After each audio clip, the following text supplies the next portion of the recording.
Analyse du 22 mai, let's go.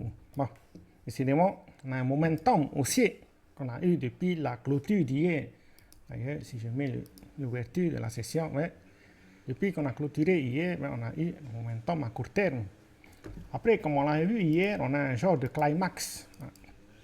Et puis, on commence à avoir une divergence avec la moyenne mobile qui baisse pendant que le prix monte. Donc, ça veut dire qu'il y a moins en moins de transactions sur le marché.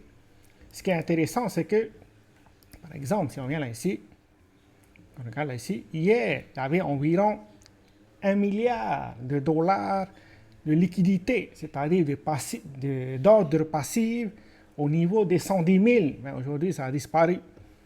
Donc, la résistance qui se trouve au niveau des 112 000 aujourd'hui, c'est-à-dire juste au-dessus du niveau actuel, des plus hauts qu'on a fait récemment, mais elle est moins résistante, entre guillemets.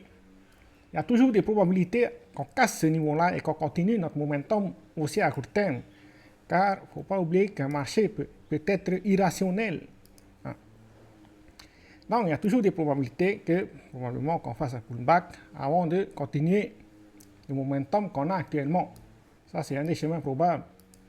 L'autre chemin, bien sûr, c'est qu'on casse sous le plus haut qu'on a fait en janvier dernier et que finalement, on arrive à faire un pullback.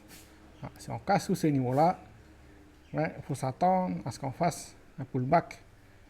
À ce moment-là, il faut surveiller le niveau des 110 000. Parce que, pour l'instant, si on vient dans cette zone-là, on peut voir qu'il y a plusieurs contrats au niveau des 111 000 et au niveau des 110 000. Donc, ça veut dire que sous ce niveau-là, il y a des probabilités de faire une correction, c'est-à-dire sous le niveau des 110 000. Donc, c'est les chemins probables par rapport à Bitcoin.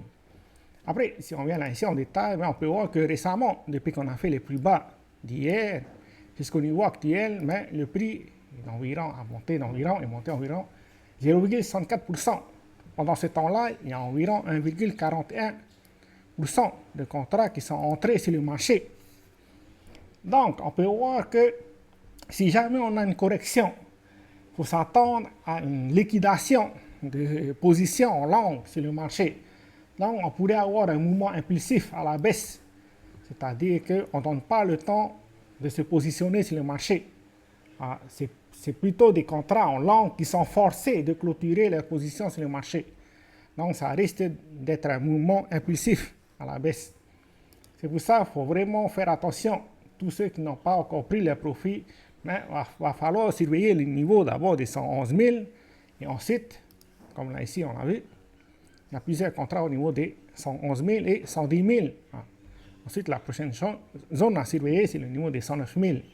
Au-dessus, bien sûr, c'est le niveau des 112 000. Pour l'instant, à 3 reprises, même 4 fois, je crois, le marché est venu tester cette zone.